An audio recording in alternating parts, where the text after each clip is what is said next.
السلام علیکم، آپ دیکھ رہے ہیں ہانی ایس اینڈ ایم۔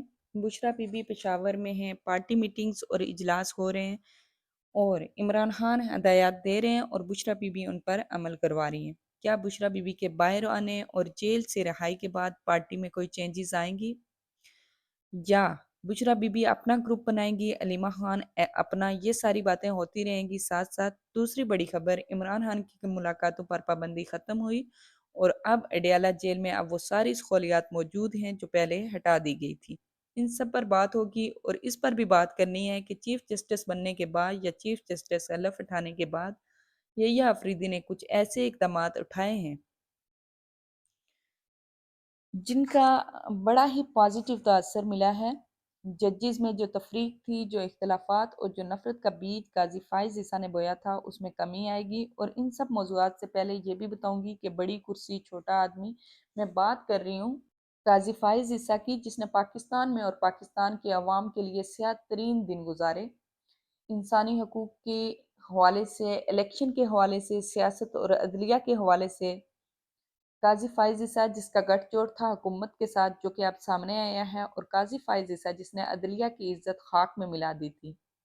خیر، بذریعہ ترکی، بذریعہ استنبول، لندن روانہ ہو گئے اپنی اہلیہ کے ساتھ۔ قاضی نے جو کچھ اس ملک کے ساتھ کیا، عدلیہ کے ساتھ کیا، وہ تاریخ کا حصہ ہے اور تاریخ کبھی سیاہ فیصلوں والے جج کو معاف نہیں اور کرتی۔ تاریخ کبھی واپس سیاہ آتے ہیں فیصلوں اپنے والے جج کو موضوعات کی معاف طرف۔ نہیں کرتی۔ سنا ہے واپس آتے بشرا ہیں بی اپنے بی موضوعات پشاور کی طرف۔ قیام کر رہی ہیں، سنا ہے جیل سے بشرا بی رہائی کے بی بعد وہ پشاور بنی قیام گلہ کر رہی ہیں، گئی، جیل سے رہائی کے بعد بنی وہ گلہ بنی گئی، گلا وہاں گئی، سے اپنا وہاں سے ضروری اپنا سامان ضروری لیا۔ سامان اور لیا اور یہ بھی سننے میں کہ آیا وہ کہ وہ پشاور پشاور جانے کے جانے لیے کے لیے ایگری نہیں ایگری تھی، نہیں لیکن تھی۔ پارٹی نے ان کو قائل کیا کہ یہاں پر رہنا آپ کے لیے مزید خطرہ ہو سکتا ہے۔ عمران خان کا بھی بتایا گیا تھا کہ انہوں نے بتایا کہ آپ پشاور چلی جائیں۔ عمران خان ہدایات دے رہے ہیں اور بشرا بی بی ان پر عمل کر رہی ہیں۔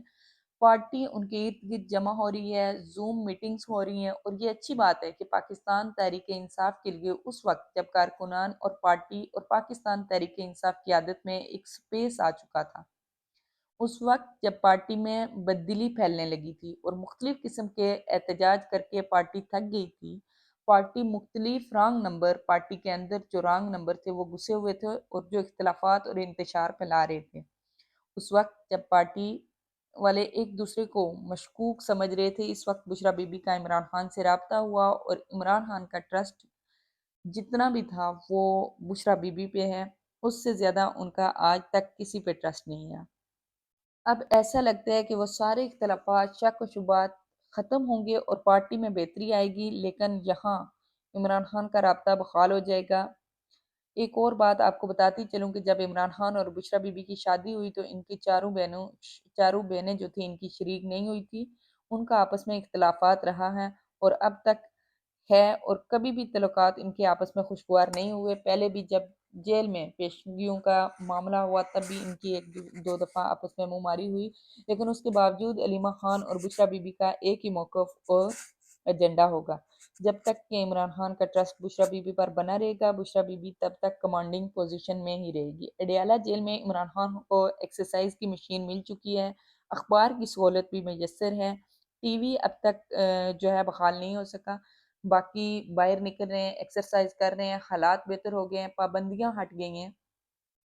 اب ہم بات کرتے ہیں پاکستان کی سب سے بڑی عدالت کی، سب سے بڑی عدالت جو کہ اب بے اختیار ہے، سپریم کورٹ کی بات کر رہے ہیں۔ سپریم کورٹ کے پاس اب از خود نوٹس لینے کا اختیار نہیں ہے، ایڈوائس دینے کا اختیار نہیں ہے، کسی ایگزیکٹو کو، سپریم کورٹ کو آئینی اور سیاسی کیس سننے کا اختیار نہیں ہے۔ سپریم کورٹ اب ایک محدود دائرے میں کیس سنے گی۔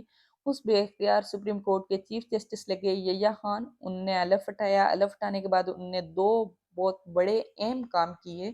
پہلا کام ان نے یہ کیا کہ چیف جسٹس بننے کے فوراً بعد فائز عیسیٰ، قاضی فائز عیسیٰ کے لاڈلے اور فائز عیسیٰ خان کے دور کے ہم خیال بینچ کے اہم رکن جو کہ جسٹس، ان کو ہٹا دیا۔ Supreme court practice and procedure committee سے نکال دیا گیا ہے۔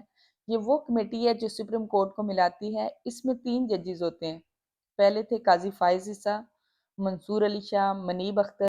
لیکن حکومت اب تو لگ رہا ہے کہ قاضی فائز عیسیٰ کے کہنے پر لائی ہوگی، کیونکہ حکومت کو لوٹوں کی ضرورت تھی، اس لیے حکومت لے آئی supreme court practice and procedure ترمیمی آرڈیننس، جس میں قاضی فائز عیسیٰ کو اختیار تھا